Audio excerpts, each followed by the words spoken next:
ಮಹೋನ್ನತ ಸ್ಥಳದಲ್ಲಿ ವಾಸ ಮಾಡುವಂಥ ಶ್ರೀ ಯೇಸು ಕ್ರಿಸ್ತನ ಪವಿತ್ರವಾದ ನಾಮದಲ್ಲಿ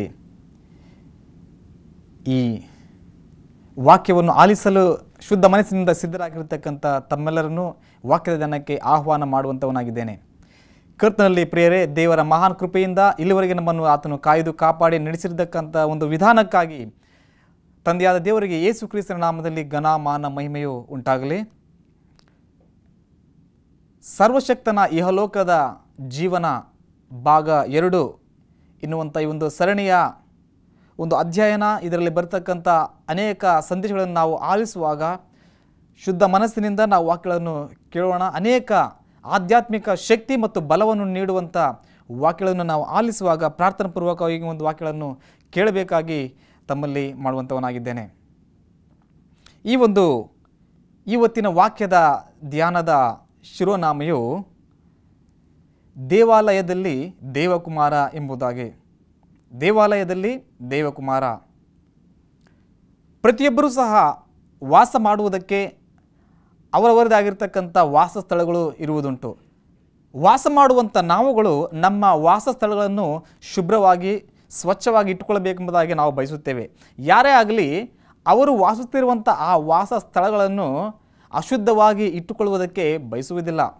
ಒಂದು ವೇಳೆ ಆ ವಾಸಸ್ಥಳಗಳು ಅಶುದ್ಧವಾಗಿ ಅಶುಚಿಯಾಗಿ ಇರುವುದನ್ನು ನಾವು ಕಾಣುವುದಾದರೆ ಅಲ್ಲಿರುವುದಕ್ಕೆ ಮನಸ್ಸು ಬರುವುದಿಲ್ಲ. ಮನುಷ್ಯರಾಗಿರ್ತಕ್ಕಂಥ ನಾವುಗಳೇ ನಾವು ವಾಸಿಸುವಂಥ ಸ್ಥಳಗಳು, ನಾವಿರುವಂಥ ಆ ಒಂದು ನಿವೇಶನಗಳು ಶುಭ್ರವಾಗಿರಬೇಕು, ಶುಚಿಯಾಗಿರಬೇಕೆಂಬುದಾಗಿ ಬಯಸುವಾಗ ಪರಿಶುದ್ಧನು, ಯಾವ ಪಾಪದ ಕಲ್ಮಶ ಇಲ್ಲದಾತನಾಗಿರ್ತಕ್ಕಂಥ ಯೇಸು ಕ್ರಿಸ್ತನ ಪ್ರಸನ್ನತೆ ಇರುವಂಥ ಸ್ಥಳವು ಇನ್ನೆಷ್ಟು ಶುಚಿಯಾಗಿರಬೇಕು ಎಂಬುವಂಥದ್ದನ್ನು ನಾವು ಒಮ್ಮೆ ಆಲೋಚಿಸೋಣ.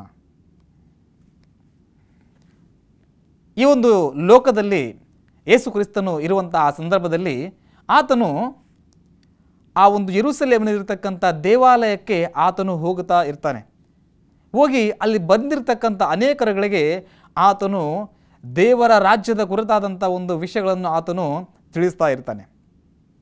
ಹೀಗೆ ಇರುವಾಗ ಒಮ್ಮೆ ಆತನು ಅನೇಕ ವರ್ಷಗಳ ಹಿಂದೆ ಹೋಗಿದ ಹಾಗೆ ಮತ್ತೆ ಆತನು ಒಂದು ಸಂದರ್ಭದಲ್ಲಿ ಆ ದೇವಾಲಯದ ಒಳಗೆ ಆತನು ಹೋಗ್ತಾನೆ. ದೇವಾಲಯದಲ್ಲಿ ಹೋಗಿ ದೇವಾಲಯದ ಒಳಗೆ ಹೋಗುವುದಕ್ಕೆ ಮುಂಚೆ ಮೊದಲು ಆತನು ಅಲ್ಲಿ ಆ ಒಂದು ಹೊರಗಡೆ ಇರ್ತಕ್ಕಂಥ ಎಲ್ಲ ಜನರ ಒಂದು ಆಗು ಹೋಗುಗಳನ್ನು ಆತನು ಗಮನಿಸ್ತಾನೆ. ಆತನಿಗೆ ಆ ಜನಗಳ ಒಂದು ಸ್ಥಿತಿಗಳನ್ನು ಕುರಿತಾಗಿ ಆತನು ಇದಕ್ಕೆ ಮುಂಚಿತವಾಗಿ ಪೂರ್ವದಲ್ಲೇ ಆತನು ಎಚ್ಚರಿಸಿರ್ತಾನೆ. ನೀವು ದೇಗುಲದಲ್ಲಿ ಈ ರೀತಿಯಾಗಿರ್ತಕ್ಕಂಥ ಕೆಲಸಗಳನ್ನು ಮಾಡಬಾರ್ದು. ಏನು ಮಾಡ್ತಾ ಇದ್ರು ಆ ಜನರು ಅಂತಂದರೆ, ಅವರು ಎತ್ತು, ಕುರಿ ಮತ್ತು ಪಕ್ಷಿಗಳನ್ನು ಅವರು ಮಾರಾಟ ಮಾಡ್ತಾ ಇದ್ರು. ಯಾಕೆ ಮಾರಾಟ ಮಾಡ್ತಾ ಇರ್ತಂದರೆ, ಆ ದೇವಾಲಯದಲ್ಲಿ ಬಂದಿರತಕ್ಕಂಥ ಆ ಜನಗಳು ಬಲಿಯನ್ನು ಅರ್ಪಿಸುವುದಕ್ಕಾಗಿ ಇವುಗಳನ್ನು ಉಪಯೋಗಿಸ್ತಾ ಇದ್ರು. ಅಲ್ಲಿರ್ತಕ್ಕಂಥವರು ಒಂದು ವ್ಯಾಪಾರವನ್ನು ಮಾಡುವಂಥದ್ದನ್ನು ಯೇಸು ಕ್ರಿಸ್ತನು ಕಾಣ್ತಾನೆ. ಇದಕ್ಕೆ ಮುಂಚಿತವಾಗಿ ಆತನು ಅವರನ್ನು ಎಚ್ಚರಿಸಿರ್ತಾರೆ, ಈ ಥರ ಮಾಡುವಂಥದ್ದು ಇಲ್ಲಿ ಆಸ್ಪದ ಕೊಡಬಾರ್ದು ಈ ಥರಕ್ಕಂತ. ಯಾಕೆ ಅಂತಂದರೆ, ಅವರು ಮಾರಾಟ ಮಾಡುವಂಥ ಸಂದರ್ಭದಲ್ಲಿ ನಿಶ್ಶಬ್ದತೆ ಇರುವುದಿಲ್ಲ. ಗಂದಲವು, ಒಂದು ದೊಡ್ಡದಾಗಿರ್ತಕ್ಕಂಥ ಒಂದು ಗಲಿಬಿಲಿಯ ವಾತಾವರಣ ಅಲ್ಲಿ ಉಂಟಾಗಿರ್ತದೆ. ಆ ದೇವಾಲಯದಲ್ಲಿ ಆರಾಧನೆ ಮಾಡುವಂಥ ಆ ಒಂದು ಭಕ್ತರುಗಳಿಗೆ ಆ ಒಂದು ಶಬ್ದದ ಅಡಚಣೆ ಉಂಟಾಗ್ತಾ ಇರ್ತದೆ. ಇದನ್ನು ಕಂಡಿರ್ತಕ್ಕಂಥ ಸೃಷ್ಟಿಕರ್ತನು ಅಲ್ಲಿ ಹೋಗಿರುವಂಥ ದೇವಾಲಯದಲ್ಲಿ ಆತನು ಹೋಗಿ ಎಲ್ಲರನ್ನು ಕಂಡಾಗ ಆತನ ಒಂದು ಗಾಂಭೀರ್ಯತೆಯುಳ್ಳಂಥ ಒಂದು ದೃಷ್ಟಿಯು ಎಲ್ಲರ ಮೇಲೆ ಆತನು ಹಾಯಿಸುವಂಥ ಆತನಾಗಿದ್ದಾನೆ. ಎಲ್ಲರನ್ನು ಗಾಂಭೀರ್ಯತೆಯಿಂದ ಆತನು ನೋಡುವ ಆ ಸಂದರ್ಭದಲ್ಲಿ ಎಲ್ಲರೂ ಸಹ ನಿಶ್ಶಬ್ದವಾಗ್ತಾರೆ. ಆ ನಿಶ್ಶಬ್ದವಾಗಿರುವಂಥ ಆ ಸಂದರ್ಭದಲ್ಲಿ ಆ ಯೇಸು ಕ್ರಿಸ್ತನು ಆ ಒಂದು ದೊಡ್ಡದಾಗಿರ್ತಕ್ಕಂಥ ಧ್ವನಿಯಿಂದ ಆ ಜನಗಳಿಗೆ ಕೇಳಿಸುವ ಹಾಗೆ ಆತನು ಈ ಮಾತುಗಳನ್ನು ಆಳ್ತಾನೆ. ಏನು ಆ ಕ್ರಿಸ್ತನು ಹೇಳಿರ್ತಕ್ಕಂಥದ್ದು ಎಂಬುದಾಗಿ ನಾವು ನೋಡುವಾಗ ಸತ್ಯವೇದದಲ್ಲಿ ಲೂಕನ ಬರೆದ ಸುವಾರ್ತೆ 19ನೇ ಅಧ್ಯಾಯದ 46ನೇ ವಚನವನ್ನು ನಾವು ಓದಿಕೊಳ್ಳೋಣ. ಲೂಕನ ಬರೆದ ಸುವಾರ್ತೆ 19ನೇ ಅಧ್ಯಾಯ 46ನೇ ವಚನದಲ್ಲಿ ಈ ರೀತಿ ತಿಳಿಸತಕ್ಕಂತಾಗಿದೆ ವಾಕ್ಯ. ನನ್ನ ಆಲಯವು ಪ್ರಾರ್ಥನಾಲಯವಾಗಿರುವುದು ಎಂದು ಬರೆದದೆಯಲ್ಲ, ಆದರೆ ನೀವು ಅದನ್ನು ಕಳ್ಳರ ಗವಿ ಮಾಡಿದ್ದೀರಿ ಎಂದು ಹೇಳಿದನು. ದೇವರ ಆಲಯವನ್ನು ನೀವು ಯಾವ ಥರ ಮಾಡಿದ್ದೀರಾ? ಕಳ್ಳರ ಗವಿಯನ್ನಾಗಿ ಮಾಡಿದ್ದೀರಾ. ದೇವರ ಆಲಯ ಅಂತಂದರೆ ಅಲ್ಲಿ ದೇವಾರಾಧನೆ ನಡೆಯಬೇಕಾಗಿರ್ತಕ್ಕಂಥ ಒಂದು ಸ್ಥಳವದು, ದೇವರ ಮಾತುಗಳನ್ನು ಕೇಳಬೇಕಾಗಿರ್ತಕ್ಕಂಥ ಸ್ಥಳವದು. ಆದರೆ ನೀವು ಅಲ್ಲಿ ನಿಮ್ಮ ವ್ಯಾಪಾರ ಕೇಂದ್ರವನ್ನಾಗಿ ಮಾಡಿಕೊಂಡು ನಿಮ್ಮ ವ್ಯಾಪಾರಕ್ಕೆ ಮುಖ್ಯ ಸ್ಥಾನವನ್ನಾಗಿ ಅದನ್ನು ಮಾಡಿಕೊಂಡಿದ್ದೀರಾ. ಆರಾಧನೆ ಮಾಡುವುದಕ್ಕೆ ಬಂದಂಥವರಿಗೆ ಅದು ಅಡಚಣೆಯನ್ನು ನೀವು ಮಾಡ್ತಾ ಇದ್ದೀರಾ. ದೇವರ ವಾಕ್ಯಗಳನ್ನು ಆಲಿಸುವವರೆಗೂ ಸಹ ನೀವು ಅಡಚಣೆಯನ್ನು ಮಾಡ್ತಾ ಇದ್ದೀರಾ. ದೇವರ ಆಲಯ ಪ್ರಾರ್ಥನಾ ಆಲಯವೆನಿಸಿಕೊಳ್ಳುವುದು, ಆದರೆ ನೀವು ಅದನ್ನು ಕಳ್ಳರ ಗವಿಯಾಗಿ ಮಾಡಿದ್ದೀರೆಂಬುದಾಗಿ ಆತನು ತಿಳಿಸ್ತಂತಾಗಿದ್ದಾನೆ. ಅಂದರೆ ಈ ಒಂದು ವಿಷಯದಲ್ಲಿ ಯೇಸು ಕ್ರಿಸ್ತನು ಸಂತೋಷ ಪಡಲಿಲ್ಲ. ಇಂದು ನಾವುಗಳು ದೇವರ ಆಲಯವನ್ನು ಕುರಿತಾಗಿ ಯಾವ ರೀತಿಯಾಗಿರ್ತಕ್ಕಂಥ ದೇವಾಲಯದಲ್ಲಿ ನಾವು ಹೋಗುವಾಗ ನಮ್ಮ ವರ್ತನೆ ಯಾವ ರೀತಿಯಾಗಿದೆ, ಅಲ್ಲಿನ ನಮ್ಮ ವರ್ತನೆ ಅನೇಕರು ವಾಕ್ಯಗಳನ್ನು ಆಲಿಸುವಂಥವರಿಗೆ ಅಡಚಣೆ ತರುವಂಥದ್ದಾಗಿದೆಯಾ? ದೈವ ಸೇವಕರುಗಳು ವಾಕ್ಯವನ್ನು ಹೇಳುವಾಗ ನಾವು ಇನ್ನೊಬ್ಬರಿಗೆ ಅಡಚಣೆಯಾಗುವ ರೀತಿಯಲ್ಲಿ ನಾವು ಮಾತನಾಡುವುದು, ನಮ್ಮ ಸ್ವಕಾರ್ಯಗಳಲ್ಲಿ ತೊಡಗಿರತಕ್ಕಂಥದ್ದು, ಇದನ್ನು ನೋಡುವಾಗ ಈಗಲೂ ಸಹ ಆ ಒಂದು ದೇವರು ಇಂಥವರನ್ನು, ಯಾರು ದೇವರ ವಾಕ್ಯವನ್ನು ಆಲಿಸುವಂಥವರಿಗೆ ಅಡಚಣೆ ಆಗ್ತಾರೋ ಅಂಥವ್ರನ್ನು ನೋಡಿ ದೇವರು ನಿಜವಾಗ್ಲೂ ಸಂತೋಷಿಸುವಂತನಾಗಿರಲ್ಲ. ನಾವೊಂದು ಯಾವುದಾದ್ರೂ ಒಂದು ಕಾರ್ಯಕ್ರಮಕ್ಕೆ ಹೋಗಬೇಕಾದ್ರೆ ಎಲ್ಲ ಸಿದ್ಧತೆಯನ್ನು ಮಾಡಿಕೊಂಡು ಹೋಗ್ತೇವೆ. ಆದರೆ ದೇವರ ಆಲಯಕ್ಕೆ ಹೋಗುವಾಗ ಮನಸ್ಸಿನ ಸಿದ್ಧತೆಯೂ ಸಹ ಬಹು ಪ್ರಾಮುಖ್ಯವಾಗಿದೆ. ಅದಕ್ಕೆ ಸತ್ಯವೇದ ಹೇಳುತ್ತದೆ, ದೇವಾಲಯದೊಳಗೆ ಹೋಗುವಾಗ ನಿನ್ನ ಹೆಜ್ಜೆಯನ್ನು ಗಮನಿಸು. ನೀನು ಹೋಗುವಂಥ ಸ್ಥಳವು ಅದು ಪರಿಶುದ್ಧವಾಗಿರ್ತಕ್ಕಂಥ ಸ್ಥಳ, ಅಲ್ಲಿ ದೇವರ ಪ್ರಸನ್ನತೆಯು ನೆಲೆಸುವ ಸ್ಥಳವಾಗಿದೆ ಎಂಬುವಂಥದ್ದನ್ನು ನಾವು ಗಮನದಲ್ಲಿ ಇಟ್ಟುಕೊಳ್ಳಬೇಕಾಗಿದೆ. ಆ ಒಂದು ದೇಗುಲದಲ್ಲಿ ವ್ಯಾಪಾರಸ್ಥರು ವ್ಯಾಪಾರ ಮಾಡುವುದನ್ನು ಅಲ್ಲಿ ಕಂಡಂಥ ಯೇಸು ಕ್ರಿಸ್ತನು ಅವರನ್ನು ಗದರಿಸ್ತಾನೆ. ಆವಾಗ ಅಲ್ಲಿರ್ತಕ್ಕಂಥ ಯಾಜಕರು, ಅಧಿಕಾರಿಗಳು, ಆ ದೇವಾಲಯದ ಅಧಿಕಾರಿಗಳು ಎಲ್ಲರೂ ಸಹ ಯೇಸು ಕ್ರಿಸ್ತನು ಈ ಥರ ಮಾಡಿದ್ದು ಅದು ನಿಜ, ಅದು ಉತ್ತಮವಾಗಿರ್ತಕ್ಕಂಥದ್ದೇ, ನಾವು ಅದನ್ನು ಯಾಕೆ ಇದಕ್ಕೆ ಮುಂಚಿತವಾಗಿ ಮಾಡಲಿಲ್ಲ ಎಂಬುದಾಗಿ ಅವರ ಮನಸ್ಸಲ್ಲಿ ಆ ಒಂದು ವಿಷಯದ ಕುರಿತಾಗಿ ಅವರು ಪಶ್ಚಾತ್ತಾಪವಾದ ಒಂದು ಮನೋವ್ಯತೆಯನ್ನು ಪಡ್ತಾರೆ, ನೊಂದುಕೊಳ್ತಾರೆ, ಅವರು ನಿಶ್ಶಬ್ದವಾಗ್ತಾರೆ. ಹೌದು, ನಾವು ಇದನ್ನು ಯಾಕೆ ನಾವು ನಿಲ್ಲಿಸಲಿಲ್ಲ ಎಂಬುವಂಥ ಒಂದು ಆಲೋಚನೆ ಅವರಲ್ಲಿ ಉದ್ಭವ ಆಗ್ತದೆ. ಮತ್ತು ಅಷ್ಟು ಮಾತ್ರವಲ್ಲದೆ ಆ ಯೇಸು ಕ್ರಿಸ್ತನು ಆ ಒಂದು ದೇವಾಲಯದಲ್ಲಿದ್ದಾಗ ಎಲ್ಲರನ್ನು ಈ ಥರ ಒಂದು ಗಾಂಭೀರ್ಯತೆಯುಳ್ಳಂಥ ಒಂದು ಧ್ವನಿಯಿಂದ ಆತನು ಮಾತನಾಡಿಸಿದಾಗ ಅಲ್ಲಿ ನೆರೆದಿರತಕ್ಕಂಥ ಎಲ್ಲ ಜನರು ಯೇಸು ಕ್ರಿಸ್ತನ ಬಳಿಗೆ ಬರ್ತಾರೆ. ಯಾವ ಥರ ಅಂತಂದರೆ ಆತನು ಕೋಪಭರಿತನಾಗಿದ್ದಾನೆ, ಇನ್ನು ಯಾವ ರೀತಿಯಾಗಿರ್ತಕ್ಕಂಥ ಒಂದು ರೀತಿಯಲ್ಲಿ ಆತನು ಮಾತನಾಡ್ತಾನೆ ಎಂಬುದಾಗಿ ಅವರ ಬೇರೆ ಭಾವನೆಯೊಂದಿಗೆ ಯೇಸು ಕ್ರಿಸ್ತನ ಬಳಿಗೆ ಬರ್ತಾರೆ. ಆದರೆ ಎಲ್ಲರೂ ಕ್ರಿಸ್ತನ ಬಳಿಗೆ ಬಂದಾಗ ಅಲ್ಲಿ ಅವರು ಬಯಸಿದಂಥ ಒಂದು ಆ ಬಯಕೆಗಿಂತ ವಿಭಿನ್ನವಾಗಿರ್ತಕ್ಕಂಥ ಒಂದು ವಾತಾವರಣ ಅವರು ಕಾಣ್ತಾರೆ. ಆ ಯೇಸು ಕ್ರಿಸ್ತನ ಬಳಿ ಬಂದಾಗ ಆತನಲ್ಲಿ ಕರುಣೆ, ಮಮತೆಯ ಮಾತುಗಳು ಆತನ ಬಾಯಿಂದ ಹೊರಡುವಂಥವಾಗಿರುತ್ತವೆ. ಅಲ್ಲಿ ಕ್ರಿಸ್ತನು ಆ ಜನಗಳನ್ನು ಖಂಡಿಸಬೇಕೆಂಬುದಾಗಿ ಆತನಲ್ಲಿ ಗದರಿಸಲಿಲ್ಲ. ಆದರೆ ದೇವರ ಸ್ಥಾನಕ್ಕೆ ನೀವು ಧಕ್ಕೆಯನ್ನು ಉಂಟು ಮಾಡ್ತಾ ಇದ್ದೀರಾ, ದೇವರ ಮಾತುಗಳಿಗೆ ನೀವು ಏನು ಮಾಡ್ತಾ ಇದ್ದೀರಾ, ಗೌರವವನ್ನು ಕೊಡದೇ ಇರತಕ್ಕಂಥದ್ದು ನಿಮಗೆ ಅದು ಹಿತವಲ್ಲ ಎನ್ನುವಂಥದ್ದು ಆತನು ಎಚ್ಚರಿಕೆ ಹೇಳಿದ್ದನ್ನಷ್ಟೇ ಹೊರತಾಗಿ ಕ್ರಿಸ್ತನು ಯಾರನ್ನೂ ಸಹ ತಪ್ಪು ಕಂಡುಹಿಡಿಯಬೇಕೆಂಬುದಾಗಿ ಆತನು ಬಯಸುವುದಿಲ್ಲ. ತಪ್ಪುಗಳನ್ನು ಸರಿಪಡಿಸುವಂಥ ಮನಸ್ಸುಳ್ಳಂಥ ಆತನಾಗಿರ್ತಾನೆ.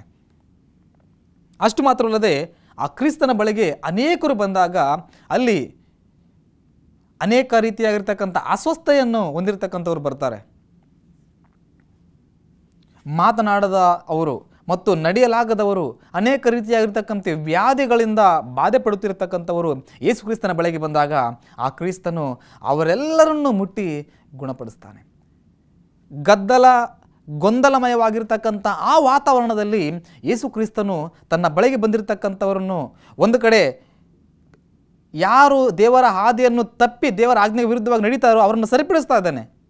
ಮತ್ತು ಇನ್ನೊಂದು ಕಡೆ ಆತನು ಆ ಒಂದು ಅಗತ್ಯದಲ್ಲಿದ್ದಂಥವರಿಗೆ ಏನು ಮಾಡ್ತಾ ಇದ್ದಾನೆ, ಆತನ ಸ್ವಸ್ಥತೆಯನ್ನು ಉಂಟು ಮಾಡ್ತಾ ಇದ್ದಾನೆ. ಎಂಥ ರೀತಿಯಾಗಿರ್ತಕ್ಕಂಥ ಒಂದು ಕರುಣೆಯ ಒಂದು ಮನಸ್ಸು, ನಾವು ಅದನ್ನು ಗಮನದಲ್ಲಿಟ್ಕೊಳ್ಬೇಕು. ಇತರರು ಕಾಣುವ ಹಾಗೆ ಯೇಸು ಕ್ರಿಸ್ತನು ಯಾವಾಗಲೂ ಸಹ ಮನುಷ್ಯರೋಪಾದಿಯಲ್ಲಿ ಆತನು ತಪ್ಪು ಹುಡುಕುವ ಆತನು ಅಲ್ಲ ಎನ್ನುವಂಥದ್ದನ್ನು ನಾವು ಗಮನದಲ್ಲಿಟ್ಟುಕೊಳ್ಬೇಕಾಗಿದೆ. ಆದರೆ ದೇವರ ವಿಷಯಗಳಲ್ಲಿ ನಾವು, ದೇವರ ಆಲಯದ ವಿಷಯದಲ್ಲಿ ನಾವು ಎಚ್ಚರಿಕೆಯಾಗಿರಬೇಕು. ದೇವರ ಸ್ಥಾನವನ್ನು ನಾವು ಕಬಳಿಸಬಾರದು. ಅಲ್ಲಿ ಬಂದಿರತಕ್ಕಂಥ ಎಲ್ಲರೂ ಸಹ ಯಾವ ರೀತಿಯಾಗಿರ್ತಕ್ಕಂಥ ಆ ಒಂದು ಸಂತೋಷವನ್ನು ವ್ಯಕ್ತಪಡಿಸ್ತಾರೆ. ಹೋಸನ್ನ, ಯೇಸು ಕ್ರಿಸ್ತನನ್ನು ಆತನ ಘನಪಡಿಸುತ್ತಾ ಆ ಜನಗಳು ಹೋಸನ್ನ ಎಂಬುದಾಗಿ ಅವರು ಮತ್ತೆ ಪುನರುಚ್ಚರಿಸ್ತಾ ಇದ್ದಾರೆ, ಕೂಗ್ತಾರೆ. ಮತ್ತಾಯನ ಬರೆದ ಸುವಾರ್ತೆ 21ನೇ ಅಧ್ಯಾಯ, ಮತ್ತಾಯನ ಬರೆದ ಸುವಾರ್ತೆ 21ನೇ ಅಧ್ಯಾಯದಲ್ಲಿ 9ನೇ ವಚನ ವಾಕ್ಯಗಳು ಈ ರೀತಿ ತಿಳಿಸ್ತವೆ. ಆತನ ಹಿಂದೆಯೂ ಮುಂದೆಯೂ ಗುಂಪಾಗಿ ಹೋಗುತ್ತಿದ್ದ ಜನರು, ದಾವೀದನ ಕುಮಾರನಿಗೆ ಜಯ, ಕರ್ತನ ಹೆಸರಿನಲ್ಲಿ ಬರುವವನಿಗೆ ಆಶೀರ್ವಾದ, ಮೇಲಣ ಲೋಕಗಳಲ್ಲಿ ಜಯ ಎಂದು ಆರ್ಭಟಿಸಿದರು. ಎಲ್ಲರೂ ಸಹ ಸಂತೋಷಮಯವಾಗಿ ಆತನ ಬಳಿಯಲ್ಲಿದ್ದಂಥವರನ್ನು ನಾವು ಇರುವಂಥದ್ದನ್ನು ನಾವು ಕಾಣುವಂಥವರಾಗಿದ್ದೇವೆ.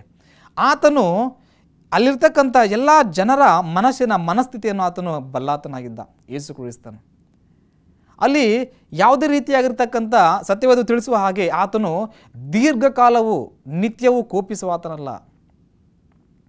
ಮನುಷ್ಯರೋಪಾದಿಯಲ್ಲಿ ನಿನ್ನೆ ಅಹಿತ ಘಟನೆಯನ್ನು ನಡೆದಿರ್ತಕ್ಕಂಥ ವಿಷಯಗಳನ್ನು ಅದನ್ನೇ ಮನಸ್ಸಿನಲ್ಲಿಟ್ಟುಕೊಂಡು ಮತ್ತೆ ನಾಳೆ ಇವತ್ತು ಅದನ್ನೇ ನೆನಪಿಸಿ ಬೈಯುವ ರೀತಿಯಲ್ಲಿ, ಶಿಕ್ಷಿಸುವ ರೀತಿಯಲ್ಲಿ ನೋಡುವಂಥ ವ್ಯಕ್ತಿಗಳೋಪಾದಿಯ ಮನಸ್ಥಿತಿಗಳಂಥವರು ಯೇಸು ಕ್ರಿಸ್ತನು ಅಲ್ಲ.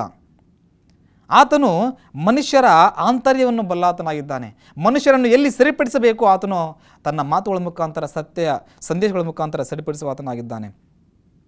ಯೇಸು ಕ್ರಿಸ್ತನ ಒಂದು ವ್ಯಕ್ತಿತ್ವವನ್ನು, ಗುಣಲಕ್ಷಣಗಳನ್ನು ಕುರಿತಾಗಿ ತಿಳಿಸುವಂಥ ಒಂದು ವಾಕ್ಯವು ಜಕರ್ಯನ ಪ್ರವಾದನೆಯ ಗ್ರಂಥದಲ್ಲಿ 9ನೇ ಅಧ್ಯಾಯ, ಜಕರ್ಯನ ಪ್ರವಾದನೆ ಗ್ರಂಥ 9ನೇ ಅಧ್ಯಾಯದ 9ನೇ ವಚನವು ಈ ರೀತಿ ತಿಳಿಸುವಂಥದ್ದಾಗಿದೆ. 9ನೇ ಅಧ್ಯಾಯದ 9ನೇ ವಚನವು, ಚಿಯೋನ್ ನಗರಿಯೇ ಬಹು ಸಂತೋಷ ಪಡು, ಯೆರೂಸಲೇಮ್ ಪುರಿಯೇ ಹರ್ಷಧ್ವನಿಗೈ, ನೋಡು ನಿನ್ನ ಅರಸನು ನಿನ್ನ ಬಳಿಗೆ ಬರುತ್ತಾನೆ, ಆತನು ನ್ಯಾಯವಂತನು, ಸುರಕ್ಷಿತನು, ಶಾಂತ ಗುಣವುಳ್ಳವನಾಗಿಯೂ ಕತ್ತೆಯನ್ನು, ಹೌದು ಪ್ರಾಯದ ಕತ್ತೆ ಮರಿಯನ್ನು ಹತ್ತಿದವನಾಗಿಯೂ ಬರುತ್ತಾನೆ. ಶಾಂತ ಗುಣವುಳ್ಳವನಾಗಿ ಬರುತ್ತಾನೆ ಎಂಬುದಾಗಿ ಸತ್ಯವೇದವು ತಿಳಿಸುವಂಥದ್ದಾಗಿದೆ. ಯೇಸು ಕ್ರಿಸ್ತನ ಆ ಒಂದು ಗುಣ ಲಕ್ಷಣಗಳಲ್ಲಿ ಯಾವುದೇ ರೀತಿಯಾಗಿರ್ತಕ್ಕಂಥ ಮನುಷ್ಯರಿಗೆ ಕೋಪೋದ್ರೇಕಿತರನ್ನಾಗಿ ಮಾಡುವಂಥ ರೀತಿಯಲ್ಲಿ, ಅವರನ್ನು ಪ್ರಚೋದಿಸುವ ರೀತಿಯಲ್ಲಿ ಆತನ ಗುಣಲಕ್ಷಣಗಳು ಇರಲಿಲ್ಲ. ಶಾಂತ ಮನಸ್ಸುಳ್ಳವನಾಗಿ, ಶಾಂತ ಗುಣವುಳ್ಳವನಾಗಿ ಆತನು ಬರುತ್ತಾನೆ. ಕತ್ತೆಯನ್ನು, ಹೌದು ಪ್ರಾಯದ ಕತ್ತೆ ಮರಿಯನ್ನು ಹತ್ತಿದವನಾಗಿ ಬರುತ್ತಾನೆ. ಅಂದರೆ ಆಗಿನ ಕಾಲದಲ್ಲಿ ಅನೇಕರು ಈ ಒಂದು ಯುದ್ಧಗಳನ್ನು ಮಾಡುವುದಕ್ಕೆ ಹೋಗುವಾಗ ಒಂದು ಕುದುರೆಗಳನ್ನು ಉಪಯೋಗಿಸ್ತಾ ಇದ್ದರು, ಕುದುರೆಗಳನ್ನು. ಆದರೆ ಇಲ್ಲಿ ಕತ್ತೆ ಮರಿಯನ್ನು ಅಂತಂದರೆ ಯುದ್ಧವನ್ನು ನಿಲ್ಲಿಸುವುದಕ್ಕೆ, ಒಂದು ಶಾಂತಿಯುತವಾಗಿರ್ತಕ್ಕಂಥ ವಾತಾವರಣವನ್ನು ಆತನನ್ನು ಸೃಷ್ಟಿ ಮಾಡುವುದಕ್ಕೆ ಒಂದು ಸೂಚನೆಯಾಗಿ ಆತನು ಕತ್ತೆಯ ಮರಿಯನ್ನು ಹತ್ತಿದವನಾಗಿ ಬರುತ್ತಾನೆಂಬುವಂಥದ್ದನ್ನು ತಿಳಿಸುವಂಥದ್ದನ್ನು ನಾವು ಇಲ್ಲಿ ಕಾಡುವಂಥವರಾಗಿದ್ದೇವೆ. ಸೊ ಆದ್ದರಿಂದ ಸತ್ಯವೇದದಲ್ಲಿ ಯೇಸು ಕ್ರಿಸ್ತನು ತಿಳಿಸಿರ್ತಕ್ಕಂಥ ಅಲ್ಲಿದ್ದಂಥ ಜನಗಳಿಗೆ ಆತನ ಎಚ್ಚರಿಕೆಯನ್ನು ನೀಡಿರ್ತಕ್ಕಂಥ ನಾವು ಕಾಣುತ್ತೇವೆ. ದೇವಾಲಯದಲ್ಲಿ ಈ ರೀತಿ ನೀವು ಮಾಡುವಂಥದ್ದು ಹಿತವಾಗಿರ್ತಕ್ಕಂಥ ಕೆಲಸ ಅಲ್ಲ ಎಂಬುದಾಗಿ. ದೇವಾಲಯ ಎಂದ ಮಾತ್ರಕ್ಕೆ ಕೇವಲ 4 ಗೋಡೆಗಳಿಂದ ಕಟ್ಟಲ್ಪಟ್ಟಿರ್ತಕ್ಕಂಥ ಒಂದು ಸ್ಥಳ ಮಾತ್ರವಲ್ಲ. ಕೊರಿಂಥದವರಿಗೆ ಬರೆದ ಪತ್ರಿಕೆಯ 1ನೇ ಪತ್ರಿಕೆ 3ನೇ ಅಧ್ಯಾಯ 16-17 ವಚನಗಳಲ್ಲಿ ಈ ರೀತಿ ತಿಳಿಸುವಂಥದ್ದಾಗಿದೆ ಸತ್ಯವೇದವು. ನೀವು ದೇವರ ಆಲಯವಾಗಿದ್ದೀರೆಂದು ದೇವರ ಆತ್ಮನು ನಿಮ್ಮಲ್ಲಿ ವಾಸ ಮಾಡುತ್ತೇನೆಂದು ನಿಮಗೆ ಗೊತ್ತಿಲ್ಲವೋ? ಯಾವನಾದರೂ ದೇವರ ಆಲಯವನ್ನು ಕೆಡಿಸಬೇಕೆಂದರೆ ದೇವರು ಅವನನ್ನು ಕೆಡಿಸುವನು.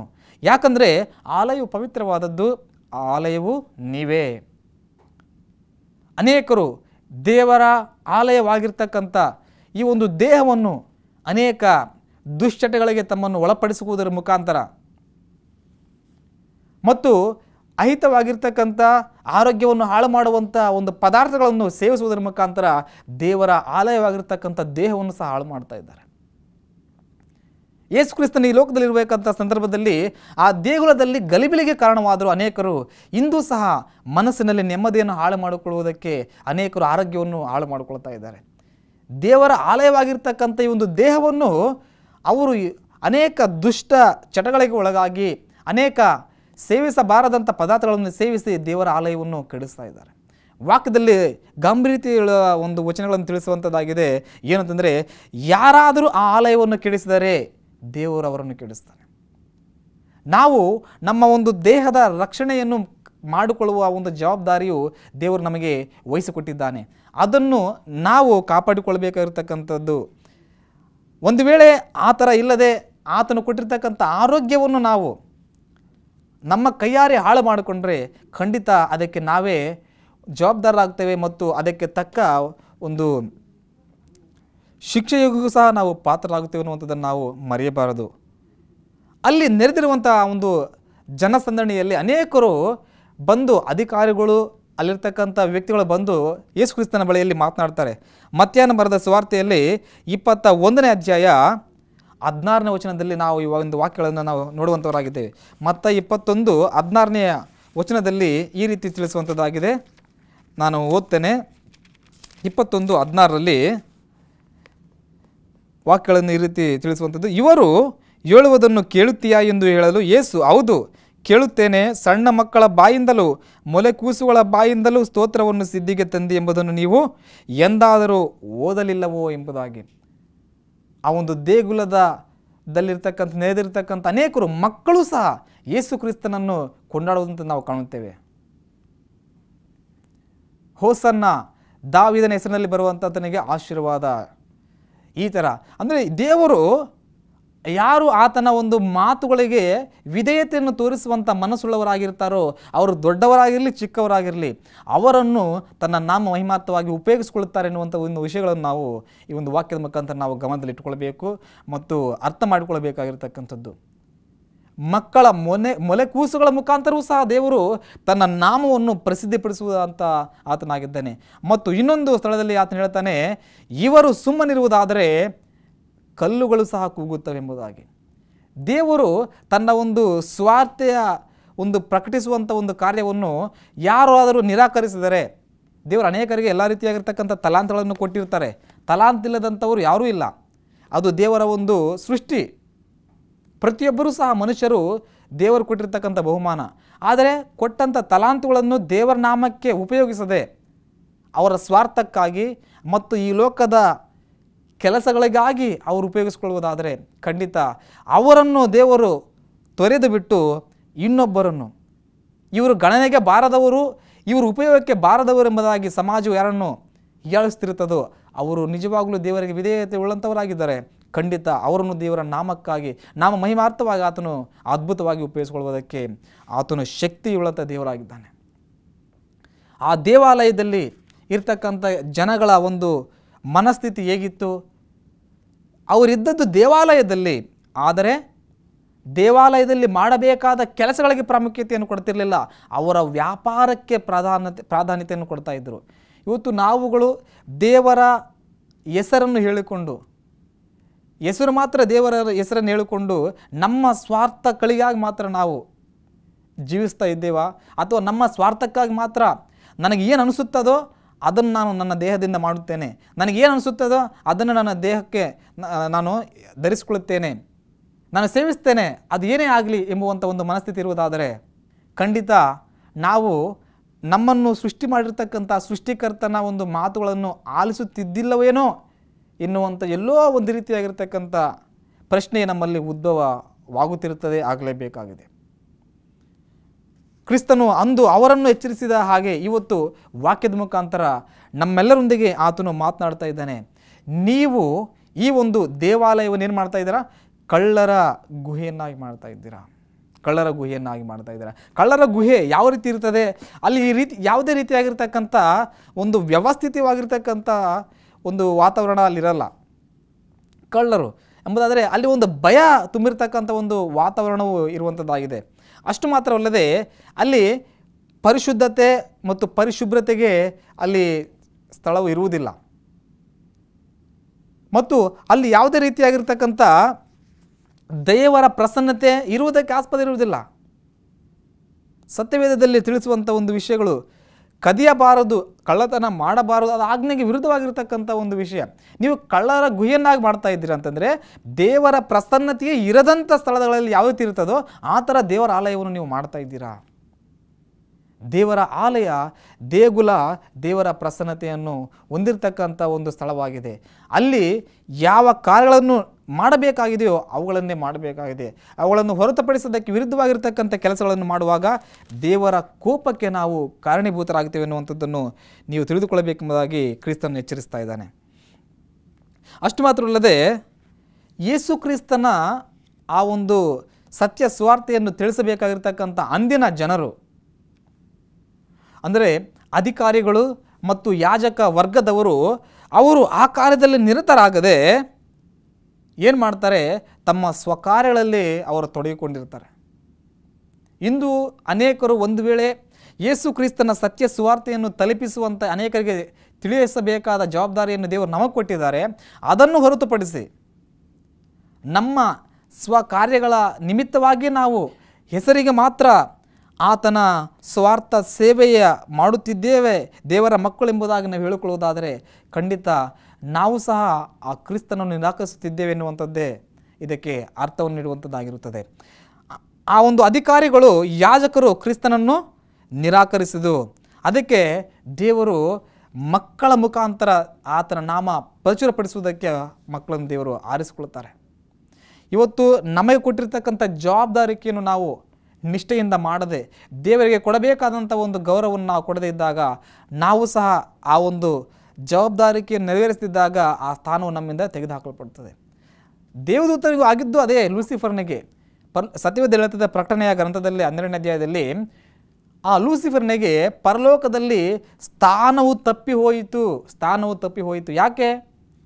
ಆತನು ತನಗೆ ಕೊಡಲ್ಪಟ್ಟಿರ್ತಕ್ಕಂಥ ಆ ಒಂದು ಕೆಲಸವನ್ನು, ಆ ಜವಾಬ್ದಾರಿಕೆಯನ್ನು ಆತ ಏನು ಮಾಡಲಿಲ್ಲ, ಅದನ್ನು ಆ ಒಂದು ಪರದೆಯಲ್ಲಿದ್ದು ಆತನು ಮಾಡಲಿಕ್ಕೆ ಇಷ್ಟಪಡಲಿಲ್ಲ. ಆತನ ಪರದೆಯನ್ನು ದಾಟಿ ಆತನು ಯಾವುದಕ್ಕೆ ಅನರ್ಹನಾಗಿದ್ದನೋ, ಯಾವುದನ್ನು ಆತನು ಪಡೆದುಕೊಳ್ಳಲಿಕ್ಕೆ ಆಗದೇ ಇತ್ತೋ ಅದನ್ನು ಪಡೆದುಕೊಳ್ಳೋದಕ್ಕೆ ಆತನು ಬಯಸ್ತಾನೆ. ಇವತ್ತು ನಾವುಗಳು ಸಹ ಒಂದು ರೀತಿಯಾಗಿರ್ತಕ್ಕಂಥ ಅಂಥದ್ದೇ ಆಸೆಯಲ್ಲಿದ್ದಿದೆ. ಆದರೆ ಯಾವ ರೀತಿ ಆ ಒಂದು ಪರಲೋಕದಲ್ಲಿ ಆ ದೂತನಿಗೆ ಸ್ಥಾನವು ತಪ್ಪಿ ಹೋಗಿ ಈ ಭೂಲೋಕಕ್ಕೆ ದೊಬ್ಬಲ್ಪಟ್ಟನೋ, ಹಾಗೆ ನಮ್ಮ ಸ್ಥಾನಗಳಿಂದ ನಾವು ಸಹ ತೆಗೆದುಹಾಕಲ್ಪಡಲಿಕ್ಕೆ ಕಾರಣೀಭೂತರಾಗ್ತೇವೆ. ದೇವರ ಆಲಯ ಕೇವಲ ಒಂದು 4 ಗೋಡೆಗಳಿಂದ ಕಟ್ಟಲ್ಪಟ್ಟಿರ್ತಕ್ಕಂಥ ಮಾತ್ರ ಅಲ್ಲ, ನಮ್ಮ ದೇಹವು ದೇವರ ಆಲಯವಾಗಿದೆ. ಅದನ್ನು ಸಹ ಪರಿಶುಭ್ರವಾಗಿಟ್ಟುಕೊಳ್ಳಬೇಕು. ಅದು ಆಲೋಚನೆಗಳಲ್ಲಿ ಸಹ ಪರಿಶುಭ್ರವಾಗಿರಬೇಕು. ಯೇಸು ಕ್ರಿಸ್ತನು ಹೇಳ್ತಾನೆ, ಮನುಷ್ಯನ ಒಳಗಡೆಯಿಂದ ಯಾವುದು ಬರುತ್ತದೋ ಅದೇ ಮನುಷ್ಯನನ್ನು ಕೆಡಿಸುತ್ತದೆ ಎಂಬುದಾಗಿ. ಮನುಷ್ಯನ ಒಳಗಡೆಯಿಂದ ಆದರ, ವ್ಯಭಿಚಾರ, ಕಳ್ಳತನ ಇವುಗಳು ಮನುಷ್ಯನಿಂದ ಹೊರಗಡೆ ಬರುವಂಥದ್ದಾಗಿದೆ. ಇವು ಮನುಷ್ಯನನ್ನು ಹೊಲೆ ಮಾಡುವಂಥದ್ದಾಗಿದೆ ಎಂಬುದಾಗಿ. ಈ ಒಂದು ಎಲ್ಲ ರೀತಿಯಾಗಿರ್ತಕ್ಕಂಥ ಕೆಟ್ಟ ಗುಣಗಳು, ಕೆಟ್ಟ ಆಲೋಚನೆಗಳು ಮನಸ್ಸಿನಲ್ಲಿರುವುದಾದರೆ ಆ ಮನಸ್ಸಿನ ಆ ಸ್ಥಿತಿಯು ಕೆಟ್ಟು ಹೋಗುವಂಥದ್ದಾಗಿರುತ್ತದೆ. ಕೆಟ್ಟ ಆಲೋಚನೆಗಳು ಇದ್ದಾಗ ಆ ಒಂದು ಕೆಟ್ಟ ಆಲೋಚನೆಗಳ ವ್ಯಕ್ತಿಯ ಒಂದು ಪರಿವರ್ತನೆಯಾಗಿ ನಂತರ ಅದೇ ಒಂದು ಗುಣವಾಗ್ತದೆ. ಯಾರೂ ಸಹ ಕೆಟ್ಟವರಲ್ಲ. ಅವರ ಆಲೋಚನೆಗಳನ್ನು ಯಾರು ಅನುಸರಿಸುತ್ತಾರೋ, ಉದಾಹರಣೆ ಕಳ್ಳತನ ಮಾಡಬೇಕೆನ್ನುವಂಥ ಆಲೋಚನೆ ಬಂದಂಥ ನಮ್ಮ ಸಮಯದಲ್ಲಿ ಅದನ್ನು ತೊರೆದು ದೂರ ಹೋದರೆ ಆ ವ್ಯಕ್ತಿ ಒಳ್ಳೆಯ ಒಂದು ವ್ಯಕ್ತಿತ್ವವನ್ನು ಹೊಂದಿಕೊಳ್ತಾನೆ. ಕಳ್ಳತನ ಮಾಡಬೇಕೆಂಬುವಂಥ ಆಲೋಚನೆ ಬಂದಾಗ ಅದನ್ನೇ ಮಾಡುವುದಕ್ಕೆ ಹೋದರೆ ಆ ವ್ಯಕ್ತಿ ಕೆಟ್ಟವನೆಂಬುದಾಗಿ ಆತನು ಗುರುತಿಸಲ್ಪಡ್ತಾನೆ. ಸೊ ಆದ್ದರಿಂದ ದೇವರ ನಾಮ ಮಹಿಮಾರ್ಥವಾಗಿ ಕೆಟ್ಟ ಆಲೋಚನೆಗಳನ್ನು ಹೊರತೆಗೆದು ಮನೆಯನ್ನು ಮಾತ್ರ ಶುಭ್ರ ಮಾಡುವುದಲ್ಲ, ಮನಸ್ಸನ್ನು ಶುಭ್ರ ಮಾಡಿಕೊಂಡು ದೇವರ ಪ್ರಸನ್ನತೆ ನಮ್ಮ ಮನಸ್ಸಿನಲ್ಲಿ ಸಹ ಇರುವ ಹಾಗೆ ನಮ್ಮನ್ನು ಆತನು ನಡೆಸುವುದಕ್ಕೆ ಆಸ್ಪದ ಕೊಡುವಂತೆ ನಮ್ಮನ್ನು ನಾವು ಆತನಿಗೆ ಒಪ್ಪಿಸಿಕೊಟ್ಟು ದೇವರಿಗೆ ಸಲ್ಲಬೇಕಾದಂಥ ಗೌರವವನ್ನು ನಾವು ದೇವರಿಗೆ ಸಲ್ಲಿಸುವಂತೆ ದೇವರು ನಮಗೆ ಸಹಾಯ ಮಾಡಿ ನಡೆಸಲಿ. ಆಮೇನ್. ಪ್ರಾರ್ಥನೆ ಮಾಡಿಕೊಳ್ಳೋಣ. ಪರಲೋಕದಲ್ಲಿ ವಾಸ ಮಾಡುವ ನಮ್ಮ ತಂದೆಯ ದೇವರೇ, ನಿಮ್ಮ ನಾಮಕ್ಕೆ ಸ್ತೋತ್ರ. ತಂದೆಯೇ, ನಾವುಗಳು ನಿಮಗೆ ಕೊಡಬೇಕಾದಂಥ ಗೌರವವನ್ನು ನಿಮಗೆ ಮಾತ್ರ ಕೊಡುವ ಒಂದು ಮನಸ್ಸನ್ನು ನಮಗೆ ದಯಪಾಲಿಸಿ ನಡೆಸಿರಿ. ದೇವಾಲಯದಲ್ಲಿ ನಡೆಯಬೇಕಾದ ಕಾರ್ಯಗಳು ನಿಮ್ಮನ್ನು ಮಹಿಮಾರ್ಥವಾಗಿ ನಡೆಯಬೇಕಾಗಿದೆ. ಅಲ್ಲಿ ಮನುಷ್ಯನಿಗೆ ಘನತೆ ತರುವ ಸ್ವಾರ್ಥ ಕೆಲಸಗಳು ನಡೆಯಬಾರದು. ಅಷ್ಟು ಮಾತ್ರ ಅಲ್ಲ, ನಮ್ಮ ದೇಹವೂ ಸಹ ದೇವಾಲಯವಾಗಿದೆ. ಆ ದೇಹವನ್ನು ಶುಭ್ರ ಮಾಡಿಕೊಂಡು ಒಳ್ಳೆಯ ಆಲೋಚನೆಗಳನ್ನು ಹೊಂದಿಕೊಂಡು ನಿಮಗೆ ಮೈಚಿಕೆಯಾದ ಮಕ್ಕಳಾಗಿ ಜೀವನ ಸಹಾಯ ಮಾಡಿರಿ. ಯೇಸು ನಾಮದಲ್ಲಿ ಬೇಡುತ್ತೇವೆ ತಂದೆಯೇ. ಆಮೇನ್. ಆಮೇನ್.